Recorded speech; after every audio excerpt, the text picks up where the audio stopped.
Hey, face caretaker. Welcome to your new year. It is my first live of 2022, and I want to have a conversation with you, and maybe you'd like to have a conversation too, about the difference between resolutions and habits. So I saw a great little meme the other day, and it was like a rabbit and a turtle having a chat. And one asked the other, "Hey, what's a New Year's resolution?" And the other replied, "Oh, it's a to do list for the first week of January." Does anybody else feel that way about your New Year's resolutions? I feel like I make a resolution and then I'm good about it for like the first 4 days and then I bail. So I think that it is more important for all of us to be focusing on good habits, kind of like brushing your teeth. So, a good way to implement those habits is to start with small steps because the easiest way to eat an elephant, in my experience, is just one bite at a time. So, what if you just do make a 10% change? So, as it applies to skincare, how about just picking a cleanser that makes sense for your skin type?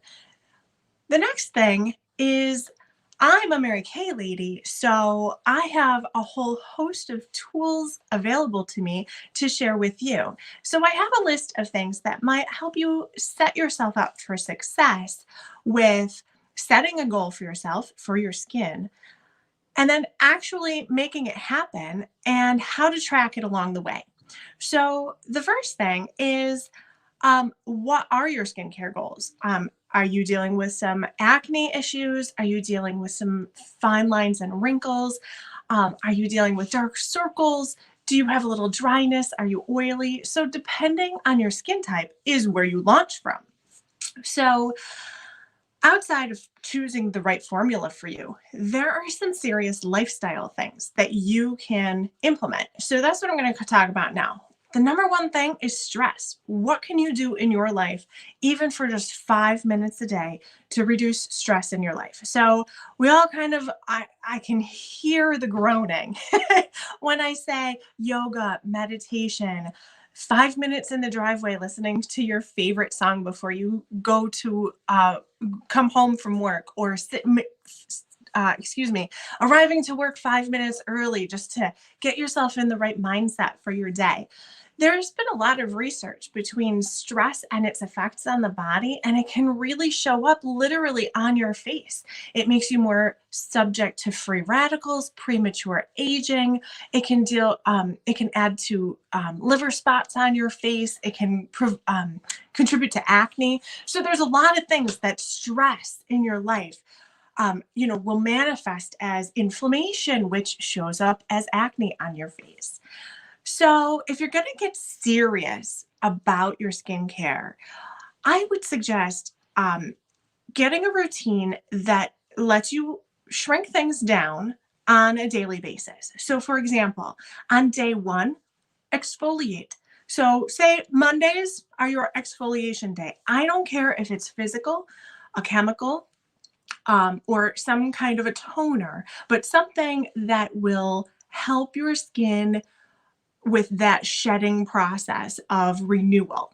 So, day one, exfoliate. I would never have somebody exfoliate on consecutive days. And so, I've always been taught to exfoliate on non consecutive days up to 3 times a week.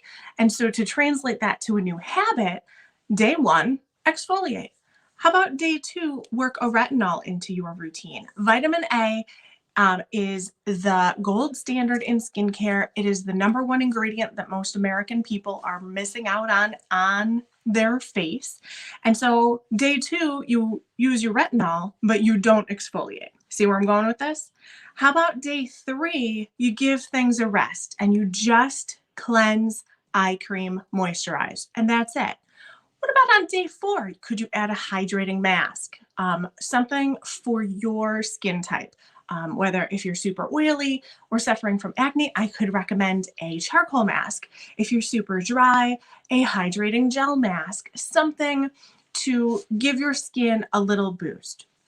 And then I would repeat the process. And so now on day five, you return to exfoliating, then retinol, a rest day, a mask, and I would Then, once you get that into a pattern, work in the serum that's right for you. So, whether it's a vitamin C plus E, it's something that is anti aging, something to address the free radicals, I would suggest working a serum into your routine.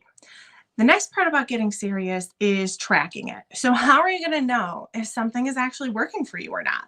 I would suggest that today, right now, just like I am bare and fresh faced for you as I am here on my first live of the year, take a picture, make a video, make one head on, to the side, and really get to a baseline for your face. And then the first week of February, do it again. Do it again in March. Do again in April. And each month, I would make a little note and say, hey, what was really happening in my life? Because we're going to talk about lifestyle again. So, were you super stressed out? What were you eating? Processed foods, no bueno for the skin. Um, Make a note of how did your month go? Are you caring for an ill family member? That can for sure show up as stress. Are you working a lot of overtime? Are you a new mom? Do you have two little ones under 10 and life is super busy? What is going on in your life? And that might reflect in your selfie of the month. The next thing is I would suggest that you make a commitment to choose a skincare product, one or two, and use it till the bottom of the bottle. That's really the only way you're going to know if something is working for you or not. We all have these subscription services, and don't get me wrong, I am obsessed with my subscription services. But what happens is you kind of use a lot of products and you don't really find out what is working for your face. So the best way to do that I know is to choose a skincare line that is appropriate for your skin type and commit to using it consistently until you are at the bottom of the bottle. That might take a couple of rounds depending on what it is. So for example, retinol might take 6 months for you to see a result, and that is going to take you 2 bottles. Same thing with lifting serum or adding a vitamin C. Those things are meant to be used quickly because they have such a short shelf life. So you want fresh product on your face. So again, lifestyle, what are you eating? Did you drink a glass of water today? Are you getting enough sleep? They call it beauty rest for a reason. So I find that if I have several nights of consistent good sleep, I feel like I look actually refreshed. So what is happening in your life? So I would say set a goal, get consistent, document it, and get serious about your skincare for 2022. I would be happy to schedule an appointment with you. I'd be happy to have a personal chat, get together with your girlfriends, and we'll all figure out what we need to do to absolutely up level your 2022. I hope you're having a fantastic day. Let me know if you found this to be useful. Drop me a comment, crush the like button, and I will talk to you soon.